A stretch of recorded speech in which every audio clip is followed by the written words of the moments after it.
नरेंद्र मोदी सरकार ने अपने तीसरे कार्यकाल के पहले बजट में बिहार और आंध्र प्रदेश का खास ख्याल रखा है। वित्त मंत्री निर्मला सीतारमण ने इन दो राज्यों को अलग अलग योजनाओं के तहत हजारों करोड़ रुपए देने का प्रावधान किया है, जबकि दूसरे कई बड़े राज्यों का जिक्र तक नहीं किया है। बिहार के लिए करीब 60,000 करोड़ और आंध्र प्रदेश के लिए 15,000 करोड़ रुपए देने का प्रावधान किया है। नीतीश कुमार की जनता दल यूनाइटेड और चंद्रबाबू नायडू की तेलुगु देशम पार्टी केंद्र की एनडीए सरकार का अहम हिस्सा है।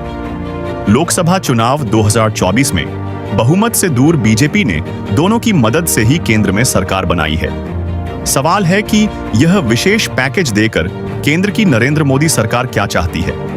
बजट में सिर्फ बिहार और आंध्र प्रदेश का ही खास ख्याल क्यों रखा गया है? इसके मायने क्या हैं? संसद के मॉनसूत्र सत्र के पहले ही दिन केंद्र सरकार ने बिहार को विशेष दर्जा देने की मांग खारिज कर दी थी।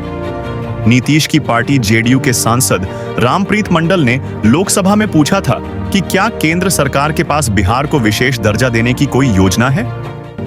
जवाब में केंद्रीय वित्त राज्य मंत्री पंकज चौधरी ने कहा कि राष्ट्रीय विकास परिषद के पैमानों के मुताबिक बिहार को विशेष राज्य का दर्जा देना संभव नहीं है। यह बात सामने आते ही राष्ट्रीय जनता दल प्रमुख लालू प्रसाद यादव ने नीतीश कुमार के इस्तीफे की मांग कर दी। बिहार के वरिष्ठ पत्रकार नवेंदु कहते हैं कि जब से नीतीश कुमार बिहार के मुख्यमंत्री बने हैं, वे तब से बिहार के लिए विशेष राज्य के दर्जे की मांग कर रहे हैं। वे कहते हैं, विशेष दर्जा खारिज होने के बाद बिहार के लोग बस इसी बात का इंतजार कर रहे थे कि बजट में उनके लिए क्या खास होगा। मोदी सरकार ने विशेष राज्य के दर्जे की जगह विशेष पैकेज देकर नुकसान की भरपाई करने की कोशिश की है। नवेंदु कहते हैं, विशेष राज्य का दर्जा बिहार की अस्मिता का सवाल बना हुआ है। पिछले 20 सालों में राज्य में विशेष राज्य के दर्जे को लेकर राजनीति हुई है। यह मामला ज्यादा ना भड़के और नीतीश कुमार के साथ सरकार चलती रहे, इसलिए भी विशेष पैकेज दिया गया है।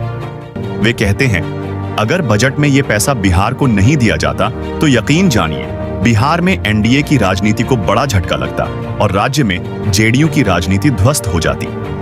इस वक्त केंद्र में एनडीए की सरकार है, जिसमें नीतीश कुमार और चंद्रबाबू नायडू अहम भूमिका निभा रहे हैं। वरिष्ठ पत्रकार विजय त्रिवेदी इस बजट को एनडीए का बजट मानते हैं। वे कहते हैं, लोकसभा चुनाव 2024 के बाद बीजेपी के सामने सबसे बड़ी चुनौती कोर्स करेक्शन की है।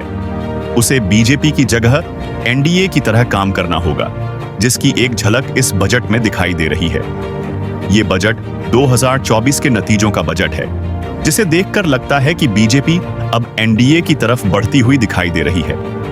त्रिवेदी कहते हैं, लोकसभा चुनाव में बेरोजगारी और महंगाई का बड़ा मुद्दा बना था, जिस पर इस बजट में ध्यान दिया गया है।